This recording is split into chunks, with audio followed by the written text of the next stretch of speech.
भारत में मुस्लिम शासन के इतिहास में मोहम्मद गोरी के गुलाम शासकों की इस कड़ी में हम बात करने जा रहे हैं एक और जंगजू सेनापति और शासक बने मोहम्मद बख्तियार खिलजी की।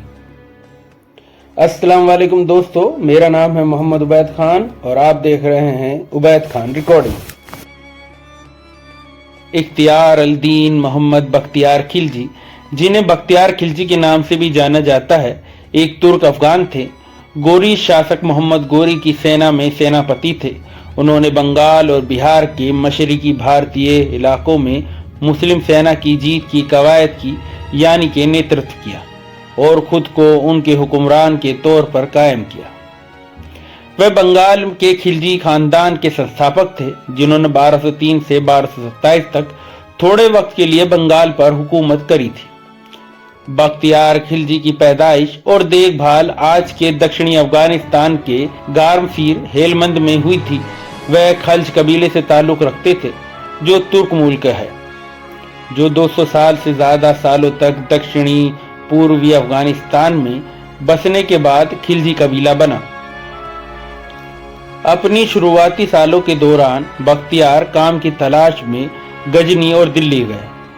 हालांकि वहां उन्हें कोई काम नहीं मिला और बाद में आज के उत्तर प्रदेश में बदायूं की ओर चले गए, जहां गुरीद गवर्नर हिजाबुद्दीन हसन अदीब ने बख्तियार को अपने यहां काम पर रख लिया और इस तरह उन्हें अपना पहला असाइनमेंट मिला।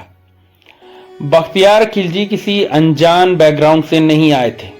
उनके चाचा मोहम्मद गोरी की फौज में लेफ्टिनेंट थे और इतिहासकार मिनाजे सिराज के मुताबिक उन्होंने चौहान बादशाह पृथ्वीराज चौहान के खिलाफ तराई की दूसरी जंग में बहादुरी से जंग लड़ी थी, जहां मोहम्मद गोरी को जीत हासिल हुई थी। बाद में महमूद खिलजी, जो बख्तियार के चाचा थे, उन्हें उनकी बहादुरी के लिए काशी मंडी का इलाका देकर उनकी इज्जत अफजाई की गई। अपने चाचा के इंतकाल के बाद यह इलाका बख्तियार को दे दिया गया। हालांकि बख्तियार काश मंडी में लंबे समय तक नहीं रहे और उन्होंने बनारस के कमांडर हुसामुद्दीन अघुल बेग से संपर्क किया, जो उनकी बहादुरी से काफी मुतासिर हुआ और उन्हें भागवत और भुलई का इलाका प्रदान कर दिया, जो आज मिर्जापुर जिला है।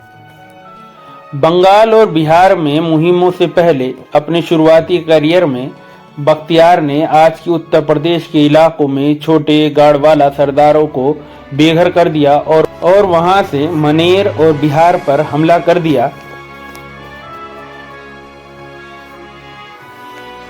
जहां उन्हें बड़ी फतुहातें मिली और खूब खजाना हाथ लगा। इन सफल मुहिमों ने बख्तियार की शोहरत बढ़ा दी और कई खिलजी अमीर उनकी सेवा में शामिल हो गए। उसी वक्त मोहम्मद गोरी के गुलाम कुतुबुद्दीन ऐबक ने भी उनका सम्मान किया। खिलजी गुरीद सल्तनत की फौज दस्ते का प्रमुख थे। उन्होंने 12वीं सदी के आखिर और 13वीं सदी की शुरुआत में पूर्वी यानी कि मशरकी भारत के कुछ हिस्सों पर जीत हासिल की। उन्होंने 1200 में बिहार को अपने कब्जे में ले लिया। उनके हमलों ने ओहंतपुरी विक्रमशिला में बौद्ध इस्टेब्लिशमेंट यानी इदारों को बहुत बुरी तरीके से बर्बाद कर दिया और नालंदा यूनिवर्सिटी को तबाह कर दिया। 1203 में खिलजी ने बंगाल पर हमला कर दिया। वहां के 80 साल के राजा ने सेना को लीड किया।